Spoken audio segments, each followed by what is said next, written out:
दोस्तों नमस्कार। IAS PCS exams YouTube channel में आप सभी का स्वागत है। इस वीडियो में हम यूनियन बजट 2023-24 का डिस्कशन करने वाले हैं, जो आगामी एग्ज़ाम जो 2023 में होंगे और जब तक अगला बजट 2024-25 का नहीं पेश कर दिया जाएगा, उसके पहले जितने भी एग्ज़ाम होंगे सभी के लिए मोस्ट इम्पॉर्टेंट है। तो वीडियो को आप पूरा देखिए और ज़्यादा से ज़्यादा लोगों को शेयर भी कर दीजिए। तो आइए शुरू करते हैं। सबसे पहले यही मन में प्रश्न उठना चाहिए कि क्या बजट शब्द का प्रयोग संविधान में किया गया। आंसर है बजट के रूप में बजट शब्द का प्रयोग संविधान में नहीं हुआ, बल्कि बजट शब्द की जगह क्या प्रयोग किया गया, तो आर्टिकल 112 में लिखा गया एनुअल फाइनेंशियल स्टेटमेंट, जिसे वार्षिक वित्तीय विवरण के नाम से जाना जाता है। तो बजट में जो बजट शब्द का प्रयोग अगर संविधान में पूछा जाए तो नहीं किया गया, बल्कि वार्षिक वित्तीय विवरण शब्द का प्रयोग किया गया। अगला क्वेश्चन फिर बनेगा कि बजट को कौन प्रस्तुत करता है। तो बजट कौन तैयार करता, कौन प्रस्तुत करता, ये भी आपके लिए इम्पॉर्टेंट है, पूछा जा सकता। तो बजट मिनिस्ट्री ऑफ फाइनेंस, जिसे वित्त मंत्रालय के नाम से जाना जाता, इसका डिपार्टमेंट है डिपार्टमेंट ऑफ इकोनॉमिक अफेयर्स, जिसे आर्थिक मामलों का विभाग कहा जाता, इसके द्वारा तैयार किया जाता है। और पहला बजट कब प्रस्तुत किया गया था, तो 1947 में। और बजट कौन प्रस्तुत करता, तो वित्त मंत्री के द्वारा बजट को प्रस्तुत किया जाता है।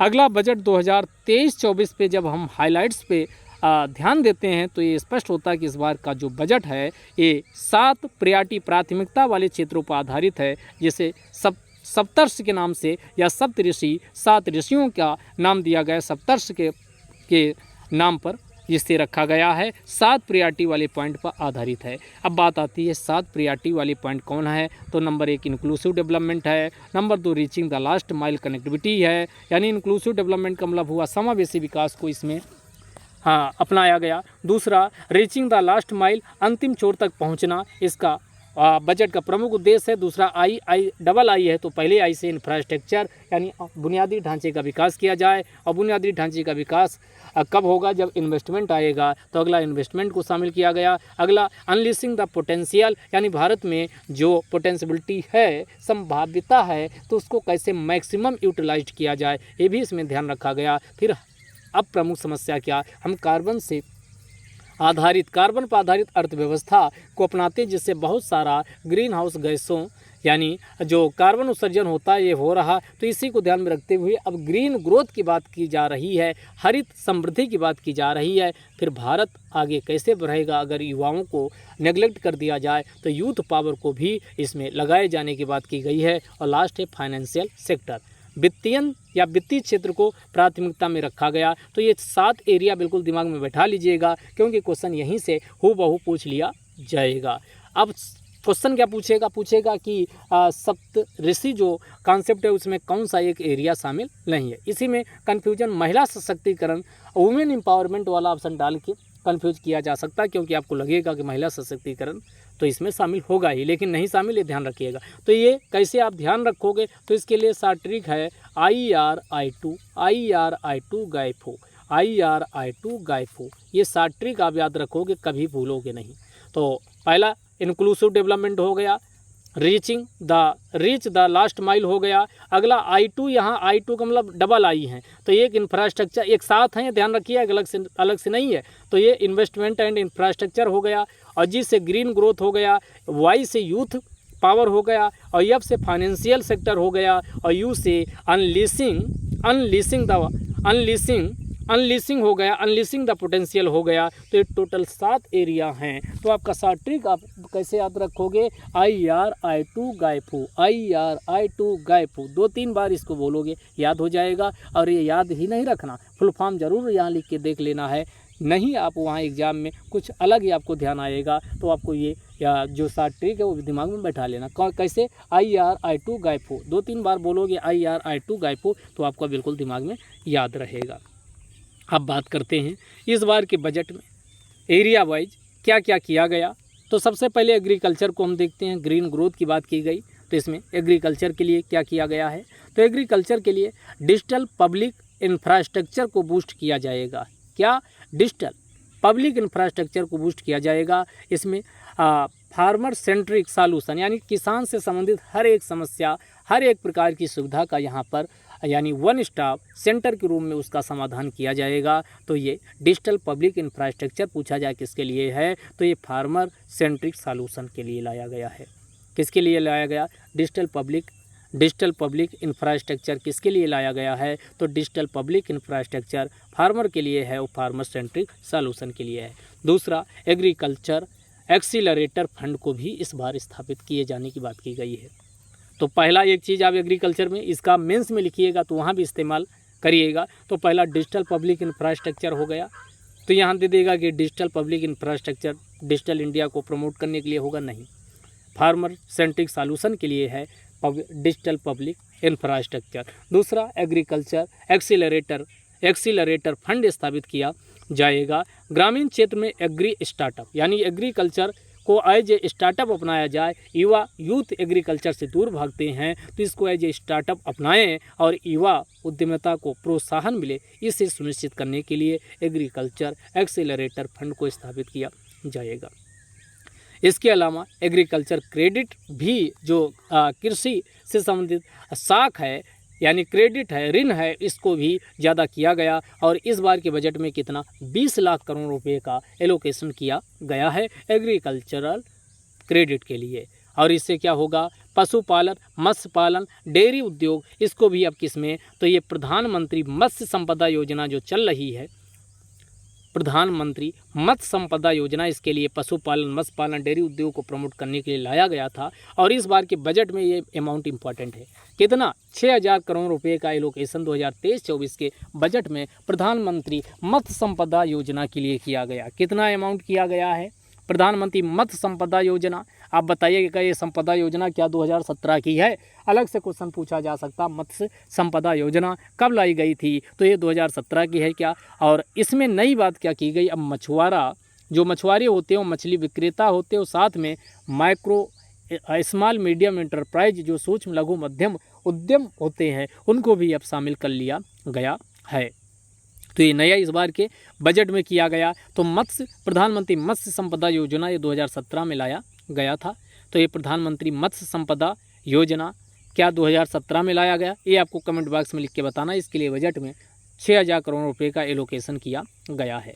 इसके अलावा और बजट में किया गया तो ये नया प्रोग्राम लॉन्च किया जाएगा। कौन? आत्मनिर्भर भारत अभियान हो तो है ही, लेकिन ये क्या होगा? आत्मनिर्भर क्लीन प्लांट प्रोग्राम। कौन सा? आत्मनिर्भर क्लीन प्लांट प्रोग्राम। ये नया, ये बिल्कुल रट लीजिए, आत्मनिर्भर क्लीन प्लांट प्रोग्राम लॉन्च किया जाएगा। और इसके लिए बाकायदा बजट में कितना 2200 करोड़ रुपए का एलोकेशन किया गया। तो प्रधानमंत्री मत्स्य संपदा योजना के लिए बजट एलोकेशन कितना 6000 करोड़ है, लेकिन आत्मनिर्भर क्लीन प्लांट प्रोग्राम के लिए कितना, तो ध्यान रखिएगा 2200 करोड़ रुपए का एलोकेशन किया गया है। और इसका उद्देश्य क्या है? यानी रोग मुक्त quality planting material for high value, यानी ऐसी बागवानी फसल को प्रमोट करना जिसमें रोग से मुक्त हो और वो हाई क्वालिटी कंटेंट को समाहित करती हो, तो इसके लिए लाया गया है। इसके अलावा Indian institute of millets research, जो मिलेट्स होते हैं ये नोडल एजेंसी बनाई गई मिलेट्स के प्रोत्साहन देने के लिए। किसे? Indian institute of millet research. पूछा जा सकता है इंडियन इंस्टीट्यूट ऑफ मिलेट से कहाँ है? हैदराबाद में है, क्योंकि भारत के ही अथक प्रयासों के परिणाम स्वरूप 2023 को संयुक्त राष्ट्र संघ के द्वारा इंटरनेशनल ईयर ऑफ मिलेट्स घोषित किया गया। हालांकि भारत 2018 में ही नेशनल ईयर ऑफ मिलेट्स घोषित किया था। और बजट में इसे, जो मोटे अनाज होते हैं, इसे नाम क्या दिया गया? श्री अन्न।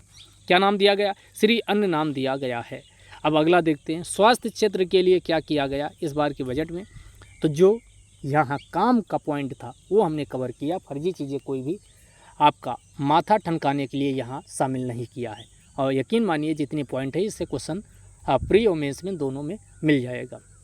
157 नए नर्सिंग कॉलेज खोले जाएंगे, एक फैक्ट है, बिल्कुल ध्यान रखिएगा, पूछा जा सकता।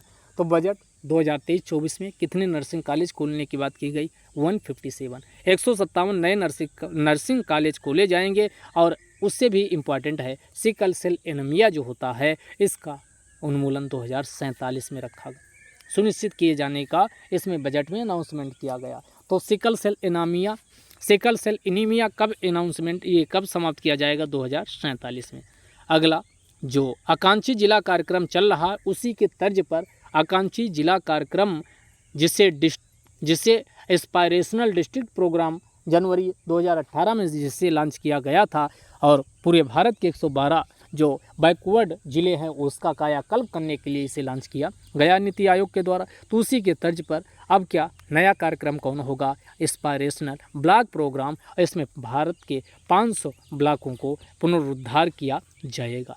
इसके अलावा आदिवासी जनजाति जो जनजातियां हैं वो अभी भी आदिम तरीके से उनका जीवन यापन कर रही हैं, तो उनका भी जीवन शैली में सुधार हो, क्वालिटेटिव चेंज आए, इसी को सुनिश्चित करने के लिए एक और स्कीम आई है। 3 सालों के लिए इसे शुरू किया जाएगा और इसका नाम क्या है, प्रधानमंत्री PVTG डेवलपमेंट मिशन। कौन सा मिशन है, प्रधानमंत्री PVTG यानी PVTG डेवलपमेंट मिशन। और इसके लिए 3 साल के लिए है और बजट में कितना 1500 करोड़ रुपए का एलोकेशन किया गया है। ये नई स्कीम है तो नई स्कीम का बजट एलोकेशन बिल्कुल ध्यान रखिएगा। तो प्रधानमंत्री PVTG डेवलपमेंट मिशन आदिवासी जनजाति जो हैं उन्हीं का उद्धार करने के लिए, उन्हीं का विकास करने के लिए, उन्हीं की जीवन शैली में क्वालिटेटिव चेंज लाने के लिए लाया गया। कौन, प्रधानमंत्री PVTG डेवलपमेंट मिशन 3 सालों के लिए है। 1500 करोड़ रुपए का एलोकेशन किया गया है। 1500 नहीं है, 15,000 इसमें एलोकेशन किया गया, 15,000 करोड़, ये ध्यान रखिएगा। अगला प्रधानमंत्री आवास योजना में जो प्रधानमंत्री आवास योजना है, अब आपको कमेंट बॉक्स में बताना प्रधानमंत्री आवास योजना 2 हैं, एक है शहरी और दूसरी है ग्रामीण। तो इसमें ग्रामीण वाला आपको बताए थे, गाँव में आपको इंटरलिंक किए थे फसल से, फसल और मकान दोनों एक दूसरे से, आप सीधे इनको अच्छी मकान बने, अच्छी फसल हो तो इनको सीधे खड़ा होना पड़ता है। सीधे खड़े होने के लिए सीधा से 16 आपका आ जाएगा। तो प्रधानमंत्री फसल बीमा योजना भी 2016 की है और प्रधानमंत्री आवास योजना ग्रामीण भी 2016 में लाया गया है। तो ये जो ग्रामीण प्रधानमंत्री आवास योजना ग्रामीण है 1 अप्रैल 2016 को इसे लॉन्च किया गया था, इस बात का ध्यान रखिए। तो इसमें प्रधानमंत्री आवास योजना में 66% जो बजट एलोकेशन में बढ़ोतरी की गई और काफ़ी ये बहुत ज़्यादा बढ़ोतरी है। और टोटल अमाउंट एलोकेशन कितना किया गया, 79,000 करोड़। ये अमाउंट याद रखिएगा, प्रधानमंत्री आवास योजना में 66% वृद्धि के साथ 79,000 करोड़ रुपये का एलोकेशन किया गया है। इसके अलावा ये भारत श्री को स्थापित किया जाएगा, ये अगला मोस्ट इम्पॉर्टेंट है।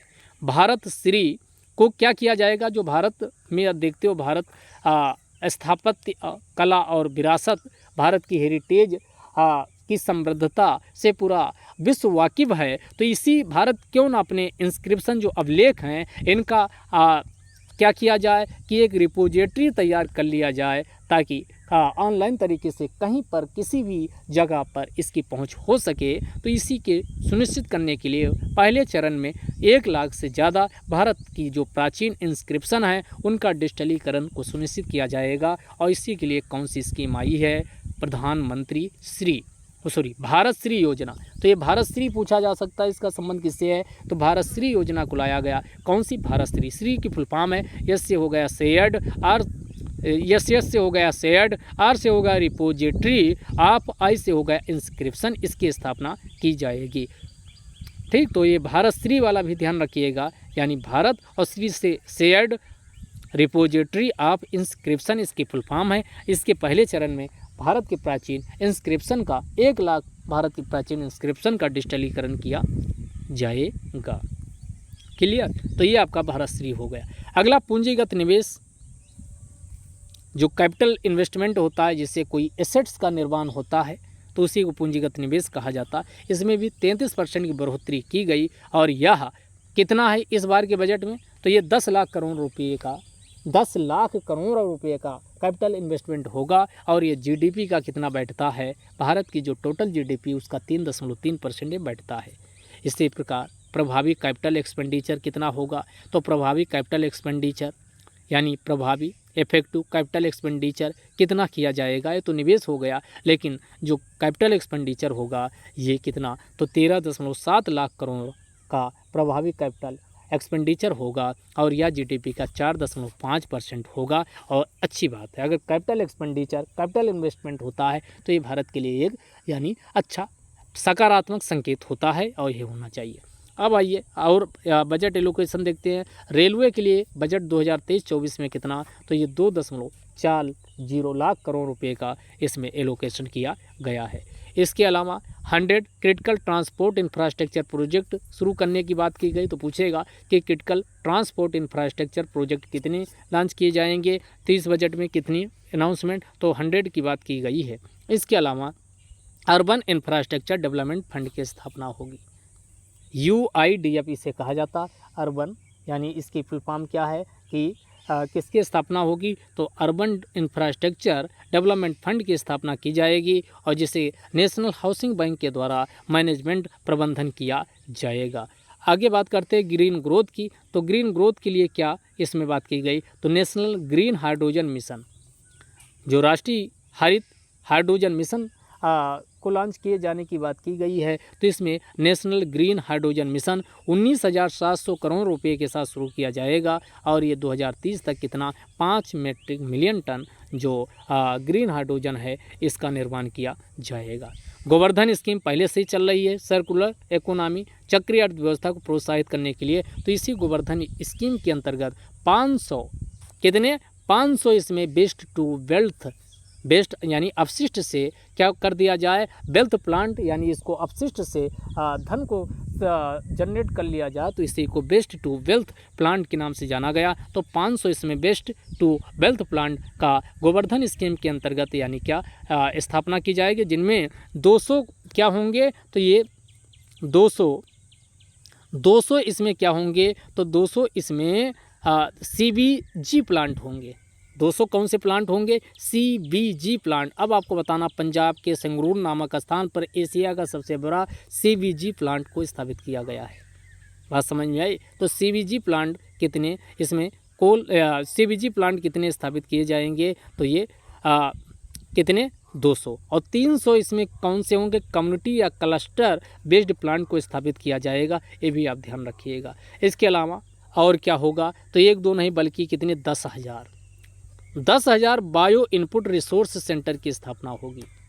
कितने 10,000 बायो इनपुट रिसोर्स सेंटर, रट लीजिए, संख्या पूछी जा सकती है। एक बायो इनपुट रिसोर्स सेंटर की स्थापना कितनी की जाएगी, तो बायो इनपुट रिसोर्स सेंटर की स्थापना 10,000 बायो इनपुट रिसोर्स सेंटर की स्थापना इस बार की बजट में बात की गई, स्थापित की जाएगी। इसके अलावा ग्रीन एनर्जी के क्षेत्र में 35,000 करोड़ रुपए का निवेश किया जाएगा। तो ग्रीन एनर्जी के सेक्टर में कितना इन्वेस्टमेंट होगा, 35,000 करोड़ का होगा, इस बात का भी ध्यान रखिएगा। तो इस बार और नया क्या हुआ, महिला के लिए क्या कुछ नहीं, बिल्कुल है। मार्च 2022 तक क्या किया जाएगा, 2 वर्षों के लिए जैसे पुरुषों के लिए अभी तक होता था वो उसी के तरीके से महिला सम्मान सेविंग सर्टिफिकेट को लाया गया है। तो महिला सम्मान सेविंग सर्टिफिकेट ये होगा, महिला के लिए होगा। जमा सुविधा 2 लाख रुपये तक महिला के नाम से की जाएगी और ब्याज दर 7.5% प्राप्त होगा। सीनियर सिटीजन सेविंग स्कीम में जो सीनियर सिटीजन सेविंग स्कीम होती थी उसमें जो पहले अमाउंट होता था उसको इंक्रीज किया गया, 15 लाख से इंक्रीज करके कितना 30 लाख कर दिया गया है, तो डबल कर दिया गया। प्रत्यक्ष कर सुधार में देख लेते हैं, प्रत्यक्ष कर सुधार में क्या किया गया इस बार के बजट में, तो ये पर्सनल इनकम टैक्स में रिबेट लिमिट कितनी कर दी गई है, 7 लाख। इसका मतलब क्या हुआ कि 7 लाख तक अब आपको क्या करना होगा, कोई टैक्स नहीं देना होगा। यानी रिबेट लिमिट कितनी है, 7 लाख है। और टैक्स स्लैब जो है पहले की तुलना में पहले 6 होते थे, उसको घटा के अब कितना कर दिया गया, 5 कर दिया गया। इसमें टैक्स एग्जम्पशन लिमिट कितनी है, 3 लाख है। आप कहेंगे सर अभी आप 7 लाख तक बोल रहे हैं कोई टैक्स नहीं दिया जाएगा।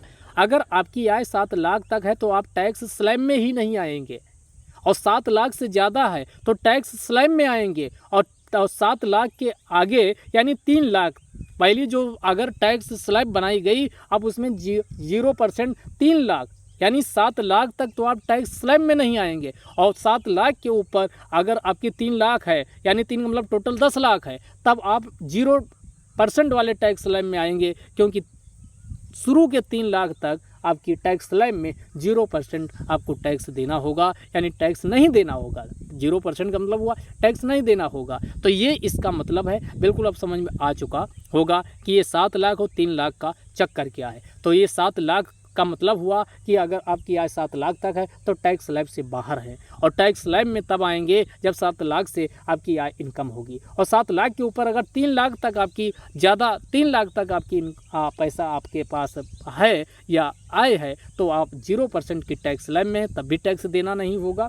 उसके बाद फिर आगे 3 लाख से 6 लाख तक कितना 5%, 6 लाख से 9 लाख तक 10%, 9 लाख से 12 लाख तक 15%, और 12 लाख से 15 लाख तक कितना है तो ये 15 के बाद 20%, और फिर 15 लाख के ऊपर कितना टैक्स लिया जाएगा तो 30 लाख रुपये वसूला और 30% वसूला जाएगा। तो ये यहाँ पर टैक्स का ये स्लैब इस बार है।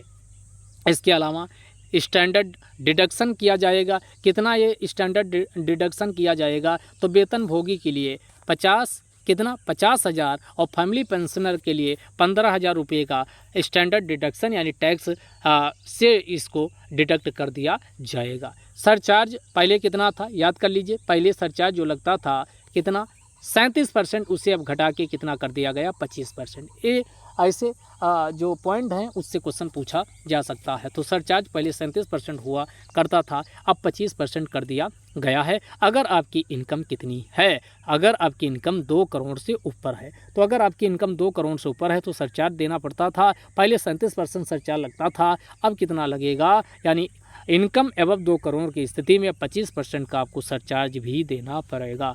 5 टैक्स स्लैब कौन कौन से हैं तो हमने अभी बताया। 0 से 3 लाख तक कितना है 0% है, 3 से 6 लाख तक 5% है, 6 से 9 लाख तक 10% है, 9 से 12 लाख तक 15%, 12 से 15 लाख तक 20% है, और 15 लाख से ज़्यादा है तो 30% का टैक्स आपको देना होगा। ये टैक्स स्लैब भी बिल्कुल दिमाग में रखिएगा। बिल्कुल आसान भाषा में हमने सारी चीज़ आपको समझा दी।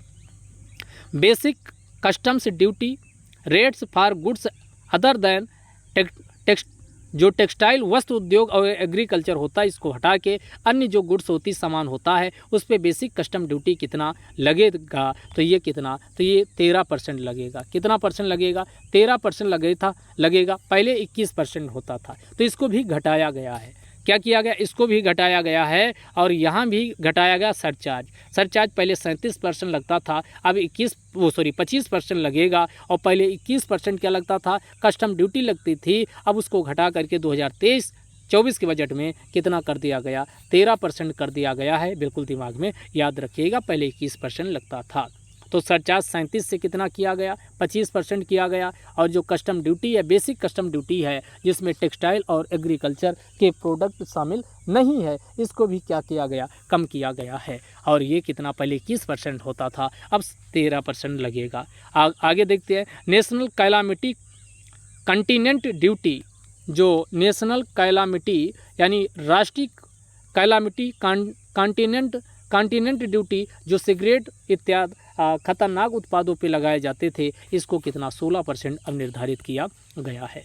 GST minimum amount of tax, जो मिनिमम अमाउंट ऑफ टैक्स के अंतर्गत जीएसटी के अंतर्गत जो मिनिमम अमाउंट ऑफ टैक्स है पहले 1 करोड़ हुआ करता था, उसे अब कितना 2 करोड़ कर दिया गया। यानी जीएसटी के अंतर्गत पहले 1 करोड़ तक आपको टैक्स यानी जो टैक्स देना होता था उसे इंक्रीज करके कितना यहाँ पर भी क्या जीएसटी के अंतर्गत कितना 2 करोड़ किया गया है। तो ये भी 1 करोड़ से 2 करोड़ किया गया, ये भी ध्यान रखिएगा। अगला उससे भी इम्पॉर्टेंट है, अगला पॉइंट है कि 31 मार्च 2024 तक विनिर्माण शुरू करने वाले नई सहकारी समितियाँ, ऐसे क्वेश्चन आता है जो 31 मार्च 2024 का यानी अगला साल जो आएगा 31 मार्च 2024 तक अगर कोई कोऑपरेटिव सोसाइटी आप मैन्युफैक्चरिंग के लिए शुरू करते हो तो आपको कॉर्पोरेट टैक्स कितना 15% देना होगा।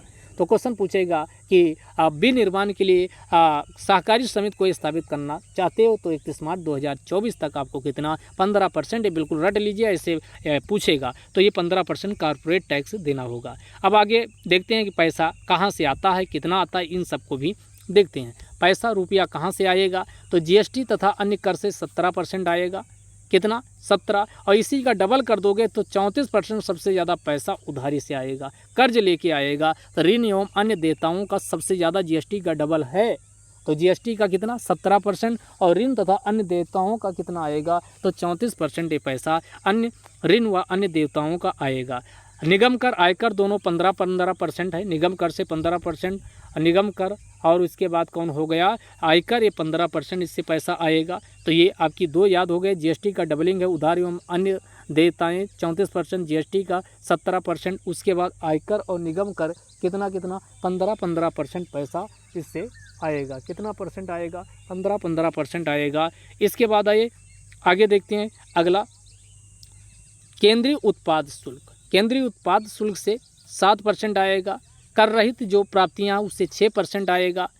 ऋण रहित पूंजीगत प्राप्तियां हैं, यानी जिससे कर्ज नहीं लिया जा रहा लेकिन उससे पूंजीगत प्राप्तियां होती हैं, उसी को ऋण रहित पूंजीगत प्राप्तियां कहा जाता, इससे 2% आएगा। तो केंद्रीय उत्पाद शुल्क पैसा सबसे ज़्यादा कहाँ से आएगा, ऋण एवं अन्य देयताओं से 34%, 17% जीएसटी से आएगा, 15% निगम कर और आयकर से आएगा। इसके बाद फिर कौन, केंद्रीय उत्पाद शुल्क से कितना आएगा, एक्साइज से कितना आएगा, यानी ये उत्पाद शुल्क वाला कितना 7% आएगा। इसके बाद दो हैं, एक कर रहित प्राप्तियां जिसमें टैक्स से नहीं बल्कि बिना टैक्स का पैसा आ रहा है, तो कर रहित जो प्राप्तियां हैं तो 6% है, और ऋण रहित पूंजीगत प्राप्तियां ये 2% हैं। उसके बाद फिर सीमा शुल्क वाला क्या, तो एक सीमा शुल्क वाला कितना आएगा, तो ये 4% सीमा शुल्क से पैसा आएगा।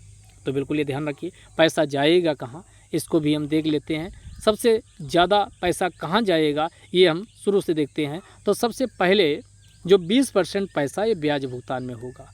20% पैसा ब्याज भुगतान, सबसे ज़्यादा इंटरेस्ट पेमेंट जो ब्याज भुगतान होता है उसमें पैसा जाने वाला है। तो 20% ब्याज भुगतान। करों एवं शुल्कों में राज्यों का हिस्सा कितना 18%। करों एवं जो टैक्स वसूले जाएंगे, करों एवं शुल्कों में राज्यों का हिस्सा 18% होगा। और केंद्रीय क्षेत्र की जो योजनाएं हैं, यानी जिसे सेंट्रल सेक्टर स्कीम कहा जाता है 17%, और सेंट्रली स्पॉन्सर्ड स्कीम के लिए 9% पैसा। तो सबसे ज़्यादा ब्याज भुगतान 20%, करों एवं शुल्कों में राज्यों के हिस्सा 18%, और उसके बाद फिर 17% के सेंट्रल सेक्टर स्कीम के लिए, और सेंट्रली स्पॉन्सर्ड स्कीम के लिए 9%, और जो वित्त आयोग व अन्य जो ट्रांसफ़र है वित्त आयोग की रिकमेंडेशन पे तो इसको 9% होगा। अन्य व्यय एक्सपेंडिचर के लिए 8% किया जाएगा, अन्य व्यय हैं उसमें 8% पैसा। अब यहाँ 3 का ये भी ध्यान रखिएगा, रक्षा सब्सिडी पेंशन, बिल्कुल एक क्रोनोलॉजी यहाँ, रक्षा सब्सिडी 7 से सब्सिडी 7 से 7, तो बीच में सब्सिडी 7% वाला, उसके ऊपर वाला रक्षा और नीचे वाला पेंशन है। तो ये 8% रक्षा सब्सिडी वाला कितना है 7%, और रक्षा का आधा कर दो तो 4% पैसा पेंशन के लिए निर्धारित किया गया है। तो ये भी आप बिल्कुल ध्यान रखिएगा। अगला, TDS limits on cash withdrawals कितना किया गया, तो ये कोऑपरेटिव सोसाइटी के संबंध में कितना 3 करोड़ किया गया। जीएसटी के संदर्भ में 1 से 2 करोड़ किया गया, 1 करोड़ से बढ़ा के 2 करोड़ किया गया। लेकिन टैक्स डिडक्शन जो स्कीम है लिमिट ऑन कैश विड्रॉवल पे कितना कर दिया गया, कोऑपरेटिव सोसाइटी के संदर्भ में 3 करोड़ किया गया, ये भी ध्यान रखिएगा। 2 लाख रुपये प्रति मेंबर के हिसाब से कैश डिपॉजिट एवं लोन्स के अंतर्गत क्या किया गया है, तो ये अगर कोई ये 2 प्रकार के इसमें ऑर्गेनाइजेशन की बात की गई, एक पैक्स PACS कहा जाता, दूसरे को पी कार्ड बी कहा जाता। यानी पैक्स की फुल फॉर्म क्या है, प्राइमरी एग्रीकल्चर कोऑपरेटिव सोसाइटीज़, और दूसरा है primary cooperative agriculture and rural development bank, इनको भी स्थापित किए जाने की बात की गई। और प्रत्येक मेंबर इसमें कैश डिपॉजिट व लोन्स कितना निर्धारित किया गया, 2 लाख निर्धारित किया गया है। अगला, स्किल इंडिया इंटरनेशनल सेंटर स्थापित किए जाएंगे। तो ये पूछा जा सकता है कि स्किल इंडिया इंटरनेशनल सेंटर की संख्या टोटल कितनी होगी, 30 होगी। तो ये भी आप ध्यान रखिएगा। इसके अलावा और क्या नई स्कीम इसमें घोषित की गई, तो नई स्कीम में इसमें है पीएम प्रणाम, यानी पीएम से प्रधानमंत्री हो गया, और प्रणाम की फुल फॉर्म क्या, पी से हो गया प्रोग्राम फॉर, आर से हो गया रिस्टोरेशन, और ए से हो गया अवेयरनेस, और एन से हो गया नूरिशमेंट, और अगला ए से हो गया एंड, और इसके बाद अगला कौन हो गया, तो अगला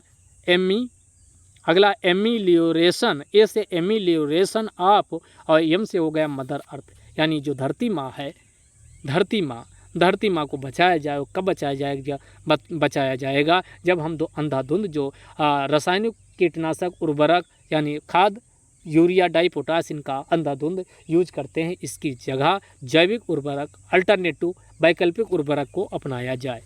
तो इसमें alternative fertilisers and balanced use of chemical fertiliser, संतुलित हम रासायनिक उर्वरक का प्रयोग करें। तो इसी को प्रोत्साहन देने के लिए पीएम प्रणाम योजना को लाया गया है। अगली कौन सी है? मिष्टी योजना है। तो मिष्टी का यहाँ यम उठा लीजिए, यम का मतलब मैंग्रोव, इसकी फुल फॉर्म ही है मैंग्रोव इनिशिएटिव फॉर और shore line habitats and tangible incomes, यानी जो तटीय क्षेत्र हैं यहाँ पर जो मैंग्रोव वन, जैसे पश्चिम बंगाल, गुजरात, अंडमान निकोबार, इसमें मैंग्रोव वन को प्रमोट किया जाए, क्योंकि पर्यावरण संरक्षक व पारिस्थितिकी संतुलन के लिए इनका बहुत बड़ा रोल होता है। इसी के लिए मिष्टी योजना को लाया गया है। तो इसके लिए क्या किया जाएगा? For mangrove plantation along the coast line and on salt pine lands through convergence between MNREGA MNREGA CAMPA fund व अदर, यानी मनरेगा के अंतर्गत जो पैसा बचेगा, कैंपा फंड या इसी प्रकार का जो भी अन्य फंडिंग की व्यवस्था होगी उसको मिला करके क्या किया जाएगा? मैंग्रोव प्लांटेशन इसके मिष्टी योजना के अंतर्गत किया जाएगा। अगला ग्रीन क्रेडिट प्रोग्राम शुरू किया गया इसमें, और ग्रीन क्रेडिट प्रोग्राम ये जिसे हरित साग प्रोग्राम के नाम से जाना जाता है, पर्यावरण संरक्षण अधिनियम 1986 के अंतर्गत इसे शुरू किया जाएगा। ये भी ध्यान रखिएगा, पूछा जा सकता ग्रीन क्रेडिट प्रोग्राम किस अधिनियम के अंतर्गत लाया गया? तो ये पर्यावरण संरक्षण 1986 के अंतर्गत इसे फंड उपलब्ध करवाया जाएगा। ग्रीन क्रेडिट प्रोग्राम भी इस बार के बजट में अनाउंसमेंट किया गया है। इसके अलावा अगली इंपॉर्टेंट स्कीम है अमृत धरोहर स्कीम। ये अगले 3 वर्षों के लिए है अमृत धरोहर स्कीम। और अमृत धरोहर स्कीम के अंतर्गत क्या किया जाएगा? तो जो आर्द्र भूमियाँ हैं, ध्यान से समझे, अमृत धरोहर का मतलब हुआ आर्द्र भूमियों का पुनरुद्धार, संरक्षण, संवर्धन, इन सबको सुनिश्चित किया जाएगा। To encourage optimal use of wetland का इष्टतम उपयोग किया जाए, इसको प्रोत्साहन दिया जाए। इनहेंस बायोडाइवर्सिटी यानी बायोडाइवर्सिटी जैव विविधता को प्रोत्साहन मिले। कार्बन स्टॉक जो कार्बन उत्सर्जन होता है इसको कम से कम किया जाए, और इसके लिए ज़रूरत है कार्बन स्टॉक को सृजित किया जाए। इको टूरिज्म अपॉर्चुनिटी को प्रमोट किया जाए, तथा income generation for local community, और जो लोकल स्तर के समुदाय हैं उनका आय भी ज़्यादा हो, तो इसी को सुनिश्चित करने के लिए अमृत धरोहर स्कीम को लाया गया है। अब आपकी ये बिल्कुल क्लियर समझ में आ चुका होगा। अगले पॉइंट की ओर चलते हैं। अब हम मंत्रालय वाइज देख लेते हैं अमाउंट किसके लिए कितना एलोकेशन किया गया। यहाँ से भी क्वेश्चन आपके एग्जाम के लिए बन सकता है। तो आइए रक्षा मंत्रालय का देखते हैं। 5.94 करोड़, ये लाख में है, ये लाख करोड़ है। 5.94 लाख करोड़ रुपये रक्षा मंत्रालय के लिए एलोकेट किया गया। Ministry of road and highways के लिए यानी सड़क परिवहन व राजमार्ग मंत्रालय के लिए 2.70 यानी 2.7 लाख करोड़ रुपये का एलोकेशन किया गया। तो सब रक्षा मंत्रालय का कितना हो गया? ये बिल्कुल अब आपको रटना है, क्योंकि यहाँ से क्वेश्चन आपका आने की बिल्कुल पॉसिबिलिटी है। तो रक्षा मंत्रालय के लिए 5.94 लाख करोड़, और रोड के लिए कितना? 2.7 करोड़। फिर रेल के लिए, रोड के बाद फिर रेल का रोड से कम है, इस बात का ध्यान रखिएगा। तो यानी 3 हो गए। रक्षा के लिए 5.94 लाख करोड़। रक्षा के बाद आइए रोड पे है, रोड के लिए कितना? तो रोड के लिए हमने क्या कहा? 2.7, और रोड के बाद रेल, और रेल के लिए कितना? 2.41 लाख करोड़ रुपये का एलोकेशन किया गया। पहले 3 को एक साथ याद रखो। रक्षा के लिए 5.94 लाख करोड़, फिर आपका रोड के लिए 2.94 लाख करोड़, 2.7 करोड़, 2.70 लाख करोड़, और उसके बाद रेल के लिए 2.41 करोड़ रुपये का एलोकेशन किया गया है। आगे चलते हैं। अगला है कि उपभोक्ता मामले, खाद्य एवं सार्वजनिक वितरण, जिसमें ये पीडीएस के अंतर्गत अनाज और ये सब मिलता है, इसके अंतर्गत कितना एलोकेशन किया गया? तो 2.06 लाख करोड़। उतना इम्पॉर्टेंट नहीं। अब आगे आइए गृह मंत्रालय, ये इम्पॉर्टेंट है। गृह मंत्रालय के लिए 1.96 लाख करोड़ रुपए का एलोकेशन किया गया। तो गृह मंत्रालय का कितना? 1.96 लाख करोड़ रुपये का गृह मंत्रालय का आए तो कितना? 1.96 लाख करोड़ रुपये का एलोकेशन किया गया। रसायन एवं उर्वरक मंत्रालय का पूछा जाए तो 1.78 लाख करोड़। ग्रामीण विकास का जरूर ध्यान रखिएगा, 1.6 लाख करोड़। कृषि एवं कल्याण मंत्रालय का 1.25 करोड़, और संचार मंत्रालय का 1.23 लाख करोड़ रुपये का एलोकेशन किया गया है। अब मुख्य योजनाओं में देख लेते हैं किसमें क्या किया गया है। आइए इसमें जल जीवन मिशन का पहले देखते हैं। जल जीवन मिशन 2019 में शुरू हुआ, 2024 तक फंक्शनल यानी कार्यात्मक नलकूप के माध्यम से 55 लीटर प्रति व्यक्ति प्रतिदिन के हिसाब से जल उपलब्ध करवा देने के उद्देश्य से 2019 में जल जीवन मिशन को लाया गया था जल शक्ति मंत्रालय के द्वारा। तो ये पिछले साल 2022-23 के बजट में 60,000 करोड़ था, इस बार 10,000 करोड़ और ज़्यादा किया गया। तो जल जीवन मिशन में याद रखिएगा बजट ज़्यादा हुआ है। पिछली बार 60,000 था, इस बार में कितना कर दिया गया, 70,000 करोड़ रुपये का एलोकेशन किया गया। तो जल जीवन मिशन में ज़्यादा हुआ है। फार्मास्यूटिकल उद्योग में देखते हैं, दवा ववा इत्यादि में, तो पिछली बार के बजट में 100 करोड़, इसमें भी अच्छा खासा इजाफा इस बार का किया गया 1250 करोड़, काफ़ी अच्छा इसमें बढ़ोतरी की गई है। तो फार्मास्यूटिकल उद्योग में पिछले साल 100 करोड़ ही एलोकेट किए गए थे और इस साल के बजट में 1250 करोड़ का एलोकेशन किया गया है। आगे देखते हैं अगला प्रधानमंत्री आवास योजना का देख लेते हैं। प्रधानमंत्री आवास योजना में पिछली बार का कितना 48,000 करोड़ था, इस बार अच्छा खासा इसमें प्रधानमंत्री आवास योजना में भी किया गया 79,590 करोड़, कितना 79,590 करोड़। तो प्रधानमंत्री आवास योजना पिछली बार कितना था 48,000 करोड़, इस बार भी अच्छी बढ़ोतरी इसमें की गई, कितनी की गई 79,590 करोड़ इसमें एलोकेशन किया गया। एकलव्य मॉडल आवासीय स्कूल जो खोले जा रहे हैं, इसमें क्या किया गया, पिछली बार इसमें 2,000 करोड़ था, इस बार कितना 5943, कितना 5943 करोड़ रुपये का एलोकेशन किया गया है, एलोकेशन किया गया। अगला फेम योजना जो इलेक्ट्रॉनिक व्हीकल को प्रमोट किया जाए, इसके लिए 2908 करोड़ रुपये का एलोकेशन पिछले साल किया गया था, इस बार इसमें भी बढ़ोतरी की गई है, कितना 5172 तो ये अमाउंट 2-3 बार आप देखिएगा बस याद हो जाएगा। 5172 करोड़ का एलोकेशन किया गया। पूर्वोत्तर क्षेत्र के विकास के लिए जो डिवाइन स्कीम चल रही है, उसके लिए पिछली बार कितना किया गया था, तो ये कौन सी डिवाइन स्कीम ही है, तो divine development of initiative for north east का है, तो उसके लिए कितना पूर्वोत्तर विशिष्ट अवसंरचना विकास योजना के लिए पिछली बार कितना 1419 करोड़ का किया गया था, इस बार भी इसमें अच्छा खासा इजाफा हुआ, कितना 2491 करोड़ रुपये का एलोकेशन किया गया। तो ये इतने इंपॉर्टेंट स्कीम है जो आपको बिल्कुल ध्यान रखना चाहिए। क्वेश्चन क्या है पूछा जा सकता है, बजट 2023-24 से संबंधित कुछ हम फैक्ट वाली चीज़ों को जान लेते हैं। तो बजट 2023-24 में ग्रोथ रेट को हम समझते हैं 2022-23 की, बजट 2023-24 में जो 2022-23 की ग्रोथ रेट रहने वाली है वो कितनी बताई गई, 7% बताई गई। कितनी बताई गई, 7% बताई गई। बजट बिल्कुल दिमाग में बैठा लीजिए, 2022-23 की बजट 2023-24 के अनुसार ग्रोथ रेट कितनी रहने वाली है, 7% रहने वाली। अब राजकोषीय घाटा की बात कर लेते हैं, तो 3 साल का यहाँ राजकोषीय घाटा लिखा है। तो सबसे पहले आपको तरीका बता रहे हैं, 2022 और ये 23 लिखी है, तो इसका मल्टीप्लाई, इसका मल्टीप्लाई, तो इसका मल्टीप्लाई पहले करिए और इसका पास वाले का और दूर वाले का, तो 3 दूनी 6 आ जाएगा और ये करोगे 2 का तो 2 दूना 4, यानी कि 2022-23 में जो राजकोषीय घाटा रहने वाला है ये कितना 6.4% रहने वाला, भूलना नहीं है। 2022-23 में जो ग्रोथ रेट रहने वाली है वो 7% रहने वाली है। लेकिन फिस्कल डेफिसिट की बात करें तो फिस्कल डेफिसिट के लिए हमने तरीका आपको क्या बताया, कैसे याद रखना, 2022 और 23 से लिखिए। हमने कहा दूर वाले का पास वाले का मल्टीप्लाई करवाना, पहले दूर वाला लिखना यानी 3 दूनी 6 पॉइंट लगाना और फिर 2 दूना 4। 2022-23 में राजकोषीय घाटा कितना 6.4% रहेगा। अब 23-24 में अगले साल चलें तो घटेगा, राजकोषीय घाटा घटाना है तो ये 2022-23 वाला बिल्कुल याद हो गया, भूलोगे नहीं, कितना 6.4% राजकोषीय घाटा। 2023-24 में जब हम पहुंचेंगे तो ये 5.9%। देखना एग्जाम में कौन पूछ रहा है। और साथ में अब इसका टारगेट अगला क्या 2025-26 तक इसे घटा करके कितना, तो ये 4.5% पे पहुंचाना है। 2025-26 तक कितना 4.5% तक इसको पहुंचा देना, ये टारगेट सेट किया गया है। बात समझ में आई।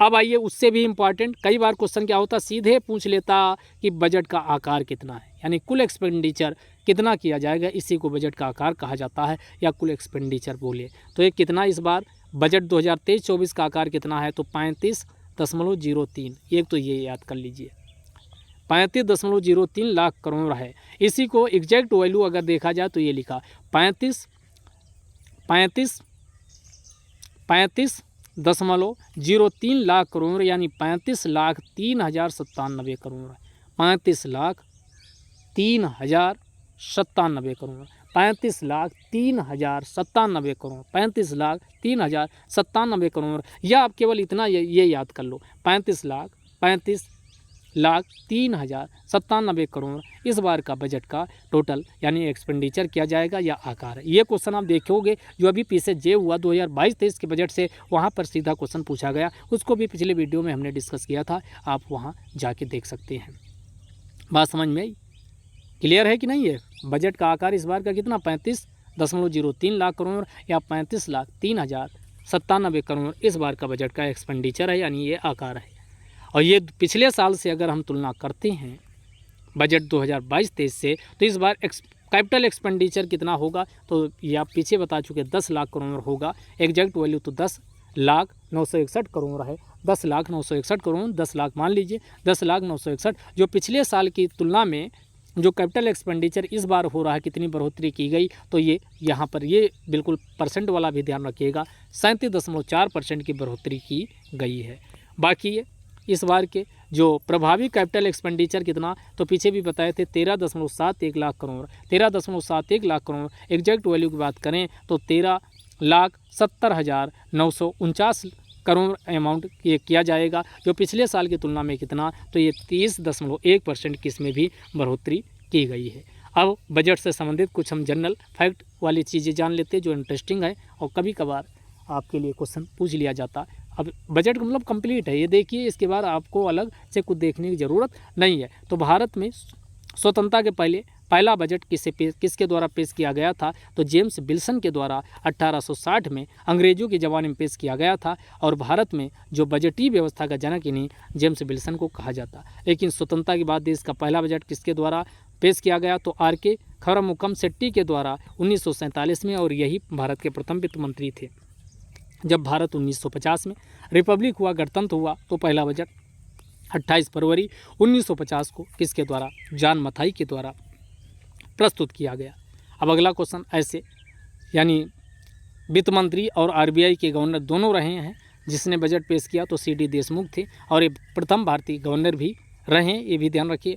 प्रथम पीएम जिन्होंने बजट सबसे पहले पेश किया 1958-59 में, नेहरू जी के द्वारा देश के प्रथम पीएम थे जो बजट स्वयं पेश किए थे। देश के प्रथम महिला पीएम और वित्त मंत्री कौन रही हैं, तो ये याद रखिए इंदिरा गांधी रही हैं। अगला, सर्वाधिक बार बजट किसने पेश किया, मोरारजी देसाई 10 बार बजट पेश किए थे। भारत की पहली महिला पूर्व वित्त मंत्री निर्मला सीतारमण रही हैं। एक वर्ष समिति की सिफारिश पर 1924 में रेल बजट को आम बजट से अलग किया गया था, लेकिन 2015 में विवेक देवराय समिति बनी और इसकी सिफारिश पर 2017 में फिर से रेल बजट को आम बजट में मिला दिया गया। सैम पेत्रोदा समिति के हिसाब से रेलवे का आधुनिकीकरण करने के लिए सैम पेत्रोदा समिति बनी। कंजारू समिति रेल हादसों पर अध्ययन करने के लिए बनी कि रेल हादसे क्यों होते हैं, इसको कैसे कम किया जाए।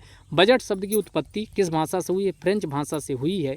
किस भाषा से हुई, तो ये फ्रेंच भाषा से हुई है। इसका अर्थ क्या होता है, ये फ्रेंच भाषा का शब्द है जो बुगेटे से बना है, जिसका अर्थ चमड़े का थैला होता है। और ये सबसे पहले 1973 में ब्रिटेन के रॉबर्ट वालपॉल के द्वारा ये पहला बजट पेश किया गया था, इसीलिए चमड़े का थैला का प्रयोग किए थे, इसीलिए इसे क्या कहा जाता है, यानी इसे बोगेटे के नाम से जाना जाता है। पहली बार पेपरलेस बजट कब प्रस्तुत किया गया, 2021 में। अगला, ऐसे कितने पीएम रहे जो बजट पेश किए, तो एक नेहरू 1958-59 में, फिर राजीव गांधी, फिर इंदिरा गांधी फिर राजीव गांधी ने बजट पेश किया। 1 फरवरी को बजट पेश कब से, पहले 28 फरवरी को आता था, 1 फरवरी को कब किया गया, 2017 से किया गया। बजट के प्रमुख प्रकार कौन होते हैं, तो ये जनरल बजट होता, परफॉर्मेंस बजट होता, जीरो बेस्ड बजट होता, आउटकम बजट, जेंडर बजट, ये प्रमुख बजट के प्रकार होते हैं। ऐसे वित्त मंत्री जिन्होंने अपने कार्यकाल के दौरान बजट पेश नहीं किया, तो ऐसे कौन वित्त मंत्री थे जो वित्त मंत्री बने लेकिन बजट नहीं पेश कर पाए,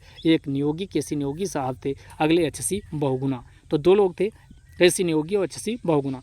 पहला अंतरिम बजट किसके द्वारा पेश किया गया था, तो ये मोरारजी देसाई के द्वारा 1962-63 में। रेल बजट पेश करने वाली प्रथम महिला कौन बनी थी, तो ये ममता बनर्जी 2002 में ये प्रथम महिला थी जो रेल बजट को पेश किया था।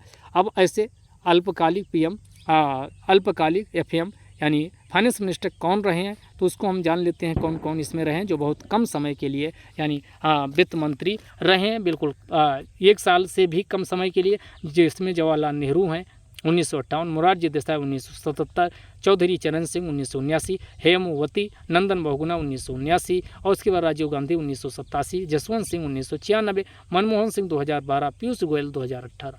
भारत के प्रमुख वित्त मंत्री, तो प्रथम वित्त मंत्री ये पूछा जाए स्वतंत्र भारत का तो सी.डी. देशमुख 1950 से 56 है और उसके बाद टी.टी. कृष्णाचारी 1956 से 58, फिर मोरारजी देसाई 1958 से 63, फिर टी.टी. कृष्णाचारी 63 से 65, सच्चिदानंद चौधरी 1966 से 67, मोरारजी देसाई 1967 से 69, इंदिरा गांधी 1969 से 70, यशवंत राव चौहान 1970 से 74, चिदम्बरम सुब्रमण्यम 1974 से 77, हीरा भाई एम पटेल 77 से 79, आर वेंकटरमन 1980 से 82, प्रणब मुखर्जी 1982 से 84, विश्वनाथ प्रताप सिंह 1984 से 87, एन.डी. तिवारी 1987 से 88, शंकर राव चौहान 1988 से 89, मधु दंडवते 1989 से 90, यशवंत सिन्हा 90 से 91, मनमोहन सिंह 1991 से 96, पी चिदम्बरम 96 से 97, फिर 97 से 98 2 बार, यशवंत सिन्हा 98 से 2002 और फिर 2002 से 2004